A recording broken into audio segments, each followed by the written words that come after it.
Salut, je suis Adèle. Avant d'écouter mon histoire, s'il vous plaît, aimez et abonnez-vous. En vivant dans un orphelinat, mon plus grand rêve était d'avoir une famille. Mais ce n'était pas facile, surtout en étant différente. Et oui, j'étais mignonne et délicate à l'extérieur. Mais physiquement, j'étais une fille vraiment forte.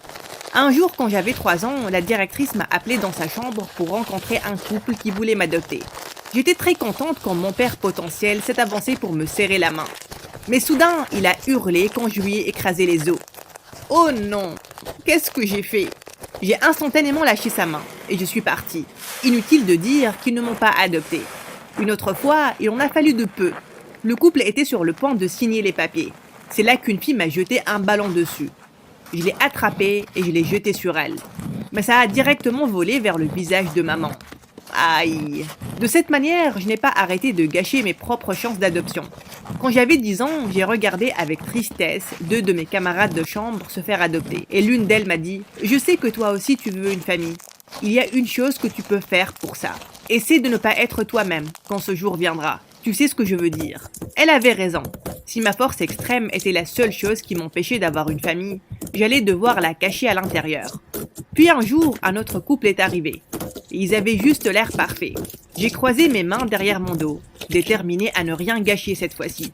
À ma grande surprise, ils se sont avancés vers moi et m'ont choisi. Youhou! J'ai enfin trouvé une famille. Et à ma surprise, ils avaient déjà une fille de mon âge, Polly.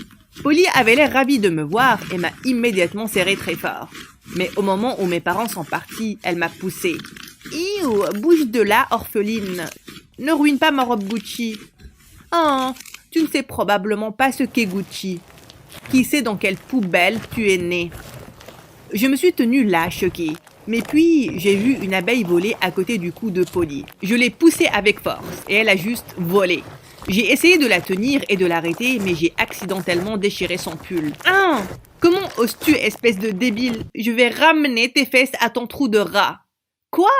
Non, je ne voulais pas y revenir. Je lui ai parlé de ma grande force. Je me suis excusée. Je lui ai demandé de ne rien dire à nos parents. Elle a accepté, mais à une seule condition. Je devais faire tout ce qu'elle me demandait. J'ai décidé d'accepter le deal. Et en peu de temps, j'ai rejoint l'école de Polly. Quand la prof a demandé qui étaient les nouveaux élèves, je me suis levée pour me présenter. Salut, la bonne de Polly, la bonne de Polly. Excusez-moi? Non, je pense que vous ne comprenez pas. Je ne suis pas une bonne, je suis... Puis j'ai vu Polly me regarder avec des yeux malicieux. J'ai serré mes lèvres et je me suis assise. Plus tard, alors que je déjeunais à la cafette, elle est venue avec une bande de filles et m'a demandé de me lever. Pourquoi? Tu veux t'asseoir ici? Je n'en ai rien à faire. Vous pouvez me rejoindre.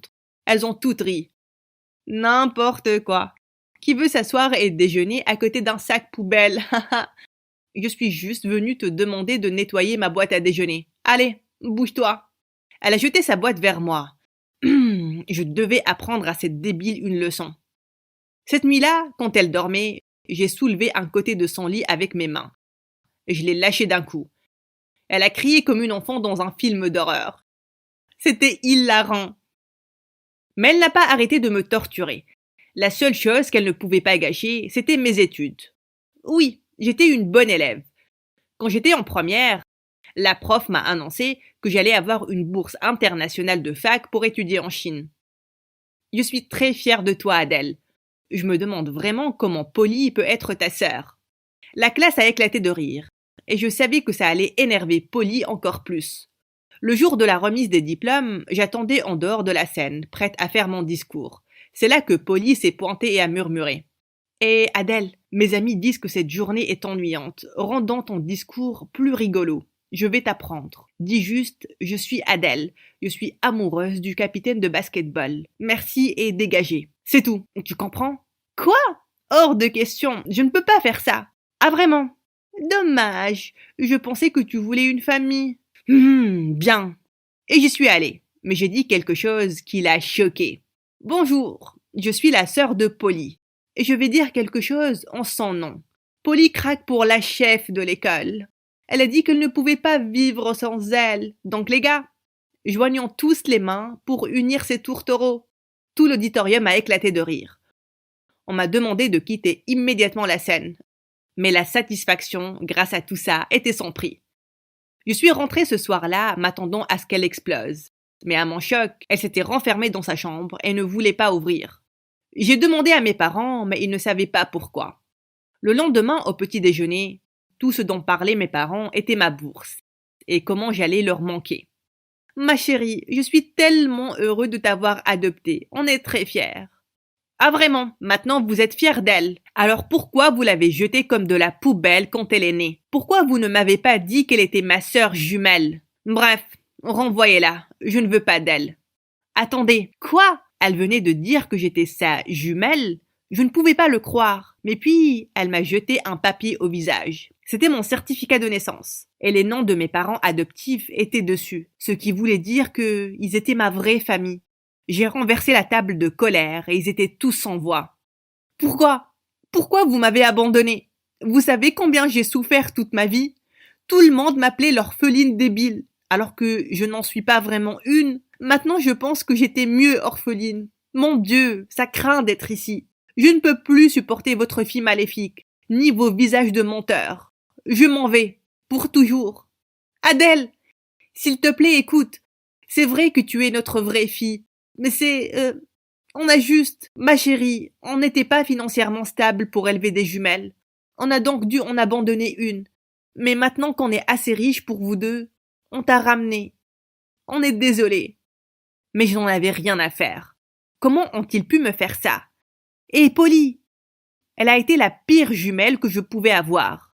Heureusement, j'ai eu ma bourse et je suis partie en Chine aussi rapidement que possible. Là-bas, je suis restée dans une auberge dans le campus de la fac. C'était un peu difficile au début de m'adapter à un nouvel endroit. La nourriture, les gens, tout était différent. Mais la fac a commencé sur une bonne note. Tous les boursiers ont été appelés sur scène le premier jour et ont été appréciés par tout le monde. Peu de temps après, on a eu une fête pour les nouveaux. Et mes colocs m'ont emmené faire du shopping pour acheter de belles robes. Alors que j'en essayais une fille avec des lunettes est entrée en furie. Je me suis immédiatement couverte et je lui ai crié dessus. « Mon Dieu, tu as perdu la tête? Où sont tes manières? Tu devrais... » « Chut, s'il te plaît, je suis désolée. Je me cache juste de quelqu'un, de ma mère. Elle veut que je porte cette robe ridicule avec ses froufrous et cette dentelle antique. Pour ma fête de bienvenue. Je suis restée confuse, mais puis sa mère a soudainement ouvert la porte aussi. « Oh ma chérie, je t'ai entendue, tu es toujours ma petite chatonne qui joue à cache-cache. Allez, essayons cette robe. » Je me suis énervée contre elle. J'ai rapidement mis ma robe et j'ai frappé la porte pour l'ouvrir. Mais mon Dieu, je l'ai cassée et elle a virevolté. Je me suis enfuie. Plus tard, j'ai appris que la fille avec les lunettes était Fen, ma camarade de classe. Je l'ai heurtée de nouveau à la fête, mais elle a flippé en me voyant. « Oh mon Dieu, toi, je suis désolée. S'il te plaît, ne me fais pas de mal, comme tu as fracassé la porte. » Et elle s'est littéralement mise à genoux, en pleurant. « Arrête, je ne veux que personne ne le sache, ok? Tu peux garder ce secret? Je le ferai. Je ferai n'importe quoi. Je suis encore désolée pour ma mère. Elle est juste... tu ne comprendras pas parce que ta mère n'est probablement pas comme ça. Ne parlons pas de ça. Et visiblement, tu ne portes pas la robe à froufrou et dentelle. On a ri, parlé, dansé et on s'est beaucoup amusé. Puis elle m'a invitée chez elle pour dîner. Et honnêtement, j'ai aimé sa mère. Elle était tellement gentille et attentionnée. Un jour, alors qu'on était à la cafette, la mère de Fen a couru à l'intérieur comme une folle en criant nos noms. Fen a crié et a traîné sa mère à l'extérieur. J'ai couru derrière elle en criant « Hé Fen, ne la traîne pas comme ça, je vais te botter les fesses. » Elles se sont toutes les deux arrêtées et m'ont fixée. Je veux dire, elle est ta mère. Pas tout le monde a de la chance d'en avoir une dans leur vie. S'il te plaît, ne rejette pas son amour. Sa mère a éclaté en sanglots et m'a enlacée. Elle m'a apporté aussi le déjeuner et m'a promis de le faire tous les jours. Les jours se sont écoulés. Je recevais des lettres et des appels de mes vrais parents des fois, mais je les ai totalement ignorés et je me suis focalisée sur mes études. Un jour, en allant en cours, j'ai vu Fen par terre. Elle se tenait les mains jointes devant deux garçons qui faisaient voler ses lunettes dans les airs. Qu'est-ce qu'ils faisaient? J'ai couru rapidement vers eux et j'ai crié « Hé, vous! Qu'est-ce que vous voulez de mon ami? » Ami? Tellement rigolo. Maman dit toujours que les bizarres s'assemblent. Oh, c'est vrai, fit sa maman. Après avoir dit ça, j'ai pris la main de Fen et on est parti. Ça a énervé les garçons. Ils ont attrapé mon sac et m'ont tiré en arrière. J'étais déjà en furie. Je l'ai juste giflé en lui cassant au moins 2 dents. Fen était très heureuse. Elle m'a serré très fort et elle m'a emmené chez elle ce soir-là, en racontant toute l'histoire à sa mère. Oh Adèle, comment puis-je te remercier? Tu sais, Fen a été beaucoup harcelée. Depuis l'école, il n'y a pas eu un seul jour où elle est rentrée sans larmes. Mais maintenant, elle rentre chaque jour et parle avec joie de toi. Ce n'est pas grand-chose, Tata. Tout ce dont elle a besoin, c'est du soutien pour se relever. Tu me fais sentir comme si j'étais une grande sœur. C'est pour ça que je t'ai ramenée ici aujourd'hui, Adèle. J'ai tout raconté sur toi à maman, et elle voulait te donner quelque chose que tu mérites. Une famille. Voudrais-tu être avec nous? Pour toujours? Vous le dites pour de vrai? Je veux dire, c'est une très grande décision. Vous n'avez pas à faire ça. Je ne veux pas être un boulet. Et après tout ce que j'ai traversé, je ne fais pas confiance aux gens. Vous savez, mais Fen et sa mère étaient certaines de ce qu'elles disaient. Et elles m'ont demandé de prendre autant de temps que je voulais pour y penser. Je les ai remerciées et je suis partie à ma chambre. Ce soir-là, je ne pouvais pas m'empêcher de penser à ma famille. J'avais toujours le numéro de maman, et je l'ai appelée. Elle était tellement heureuse d'avoir de mes nouvelles qu'elle a éclaté en sanglots. Arrête de pleurer et écoute-moi s'il te plaît. Je ne t'ai pas appelé pour te dire que tu me manquais. En fait, je suis très heureuse ici avec des personnes bonnes et honnêtes. J'ai même trouvé une vraie maman et une sœur qui m'aiment vraiment. Elles sont prêtes à m'avoir avec elles, pour toujours. Et je vais dire oui. Elle a juste dit non, et elle a pleuré à haute voix. Je savais qu'elle se sentait vraiment mal, mais ce qu'ils m'ont fait était impardonnable. J'ai raccroché. Après le week-end, je me préparais pour aller en cours. C'est là qu'une fille m'a informé que j'avais de la visite. Je suis allée voir et c'était papa, maman et Polly. Qu'est-ce que vous faites ici? Maman a couru vers moi et m'a serré très fort. Papa avait les larmes aux yeux aussi. Ils se sont tous les deux excusés. S'il te plaît, pense à nous accepter, ma chérie. Tu es notre trésor. Je regrette de t'avoir abandonné. Chaque minute. Qu'est-ce que tu regardes, Polly? Pourquoi je t'ai ramenée ici? Je ne sais pas quoi dire. J'ai été une sœur abominable. Aucune excuse ne peut arranger ça, mais Adèle, je me sens vraiment mal pour tout ce que je t'ai fait. S'il te plaît, pardonne-moi et reviens. Elle a pleuré et je ne l'ai jamais vue faire ça. Je me suis rapprochée d'elle et je l'ai enlacée. Ils ont tous essayé de me convaincre, mais je n'ai fait aucune promesse. Ma vie est belle ici. Je vais étudier encore et construire mon propre avenir. Je peux vous pardonner maintenant, mais je ne sais pas si j'ai les sentiments que j'avais pour vous avant. Je vais laisser le temps décider de ça. Je savais que je n'étais pas encore prête pour une famille. J'ai juste repris ma vie de fac et mon amitié.